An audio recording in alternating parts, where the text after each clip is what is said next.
Now, to bring this home a little bit more to us, I'd like to suggest a few examples of what I might mean. And to do this, I'll draw on a little parable here, and specifically isolate the mythic membership level of consciousness. This is the level in which our body self disengages, or rather the mind disengages from its identification with nature, and identifies with our social group. And hence, this is the period, let us say, in human development, from maybe 4 to 8, in which we unquestionably absorb the values in which we are immersed as social beings, whether these be family, religious, ethnic, national, or whatever. And as long as we are put a great value in belonging to a group, then we draw our identity, more or less, from the attitudes and the expectations of the group, and are not free to move into full personal responsibility, which is characteristic of mental egoic level. I guess it can be said, few people have fully accessed the mental egoic level, and that this is really the work of life at this period of human evolution. In other words, to become fully human, to become a full personal self, a full reflective self-consciousness, a strong ego with its personal identity. That is the present stage of the evolutionary process. But all these previous stages are challenging it, because we have in our conscious and unconscious memories the values, satisfactions, and fears that were present at each one of these levels. Now, let's just take for fun a parable that you will easily remember if you go to the movies. And this is a movie called A Guest Comes to Dinner. And it's about a very liberal and socially concerned editor of a magazine somewhere in the Midwest, or a newspaper. And he's noted for his political concern for the poor, and his hatred of racism, and his concern for civil rights. I think it was during that time the movie actually appeared. And his wife, who is Katharine Hepburn, the leader here is Spencer Tracy, is totally one with her husband in this commitment to social justice and racial equality. So naturally, they have been done a lot of work in achieving their mental egoic status, because they have all kinds of opposition from the public, and he could get fired by the publisher. And so it represents an enormous generosity for his time to rise out of the public mindsets that reflect colonialism and slavery that all take a long time to die. So they have a beautiful daughter who is the apple of their eye, and she also is very interested in social issues and just worships Daddy because he's so open-minded, liberal, etc.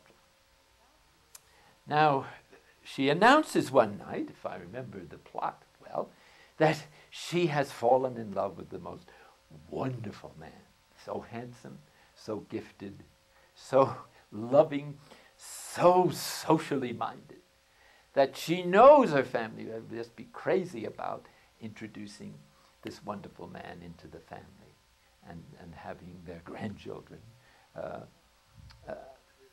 appear in due time, of course. So they say, well, bring him to dinner so we can meet him. And so, sure enough, the night arrives, and they come to the door, and she leaves him outside and rushes in and embraces Daddy and Mummy, saying, oh, wait till you see him. He's just the most wonderful thing in the world. And they say, well, bring him in, for God's sake. And so the camera then turns towards the door, And in walks, of course, Sidney Poitier, one of the most handsome and ravishing black men you could imagine. Big smiles and ready to run into their arms. And then the camera turns back to Spencer Tracy and Katharine Hepburn. And one sees their original smile begin to fade, and their face drops like night in a deep canyon, and with almost a crash. And you realize that consciously they had risen out of their mythic membership levels, but unconsciously they had not. And it's circumstances that tell you where you are. The unexpected, the crisis, the trial. These are the great gifts of the divine therapist that lets you know who you are and where you are and under what motivation you are. So important in the Christian journey, in which motivation is absolutely everything. And if Jesus were here today, I wouldn't be surprised if he would have recited a similar parable. And he has one from his time that I'd like to call to your attention. It's almost an identical scenario. He sets up in the parable an Israelite who's a poor victim of robbers, who's lying by the road, half dead. Along comes the respectable structure of society at his time, consisting of the priest, the Levite, and presumably the Israelite layperson.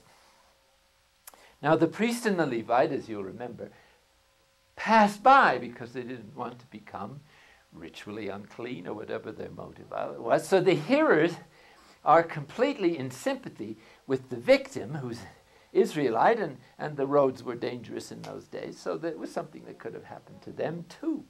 So their expectation from their mythic membership mindset of the conventional morality and the acceptable order of society in their religious milieu are, of course, expecting a hero to come down the street next, who is an Israelite who will bind up the man's wounds and who will receive a reward from Yahweh. There are rabbinical parables with this mytheme in it.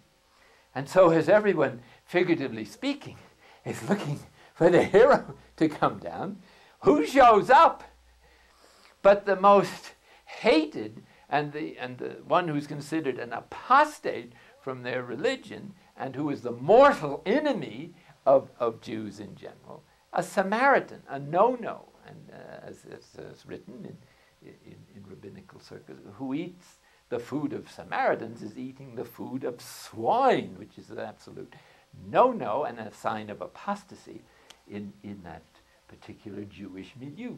So in other words, Jesus' parable, it gives you has the exact shocking power as to have Sidney Poitier come into that door and about to become a member of the family, which is quite different from accepting him as a political equal or in some other level. And so the divine action then, working with these levels, invites us by circumstances to recognize how tenuous is our access to some of these stages or full human consciousness. And in actual fact, we're dealing with the unconscious limitations and value systems that are subhuman and pre-rational and that haven't been integrated and hence are opposing the freedom to which the gospel calls us and which is characteristic of the mental egoic level. It's freedom is the name of the game in the gospel. Inner freedom, not permissiveness or license, but the freedom that can take responsibility for our emotions, our actions, our decisions, and our response to Christ. That is what the gospel is all about. And in searching through the evolutionary model, we now find ourselves with this tool that alerts us to the fact that through no fault of our own, it's simply the human condition, we have passed through these values without always integrating them into the new level of consciousness that emerges. And I might add that emerges with a certain insistency. Brain research is still pretty infantile as a science, but it seems that every 3 or 4 years, the brain makes a kind of quantum leap into a new state of consciousness or new powers, whether you're ready or not. So there seems to be a blueprint, so that at 4 you begin to go on into socialization, and at 7 or 8 you begin logical thinking, at 11 or 12 you begin abstract thinking, at 15 or 16 the right side of the brain begins to be developed enough to have intuition, insight, and that's when the spiritual life biologically should begin, because you have all you need to start if you're not under one of these undue influences. Hence, the developmental model that Wilber has introduced into this model makes this model extremely personal, because this is really a model of our own experience, short of the higher levels of consciousness. But once this one is more or less attained, then the possibility, the higher levels of consciousness, of unity, and of union with God, and insight into the oneness of everything, especially the goodness of other human beings, awareness of the presence of Christ, as if the whole universe were his physical body, and that somehow the Spirit of Christ fills the whole world and is healing us of our deficiencies in growth. The name of the game in Christianity is growth. And in the book Biospirituality by Campbell and McMain, they have a very striking analysis of 2 Greek words that Paul uses in his epistles: sarx, S-A-R-X, and soma, S-O-M-A.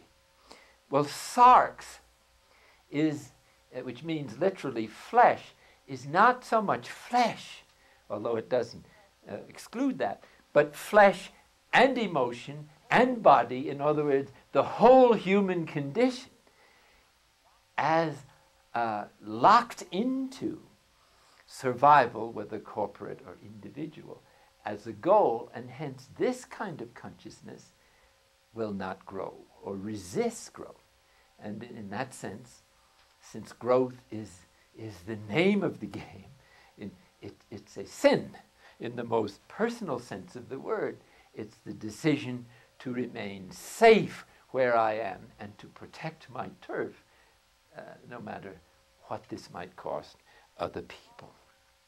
So the sarx is the body self closed to growth. And this is manifested so characteristically in the political and nationalistic policies of all the countries of the world, with few exceptions.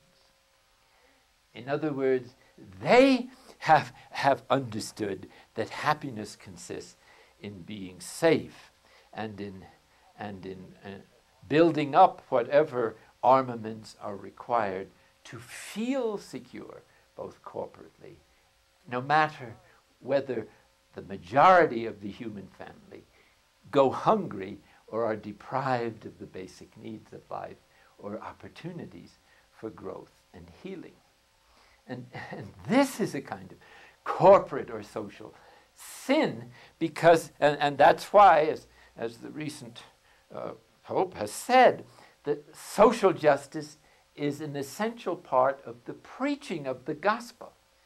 So that unless all of us as Christians grasp the full impact of that, then our own spiritual growth is going to be truncated. It doesn't mean going to United Nations or Moscow or someplace to change everything, or even to the Vatican for that matter. It does mean being sensitive to those we can help here and now with the talents we have and with our limitations. It's solidarity with other people, especially those in their need, that is the beginning of the movement into the intuitive level, which perceives the deeper synthesis that is present in superficial structures and can synthesize and draw insight beyond the usual level of rational thinking and doing. Finally, there's one other aspect of this process that is engaging as well as frightening, and that is with each new level of self-differentiation as a stable kind of consciousness, one's fear of death increases, one's sense of responsibility increases, hence one's anxiety and guilt feelings increase. And these have to be addressed. And according to some psychologists like Becker, Norman Brown, and others, the fear of death is one of the chief repressions, if not the biggest one, in the present stage of human development. And perhaps you can see why. At this level, there's an immersion in nature. Hence, there's no thought of death, no thought of self that can endure a death.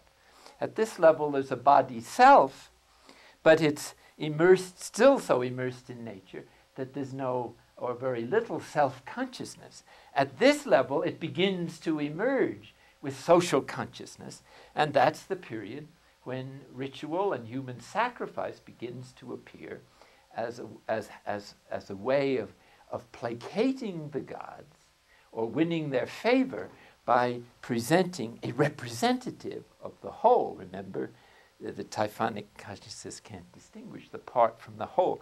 So the idea of the part of a representative dying for the whole is obviously an immortality symbol that allows everybody else to go on living.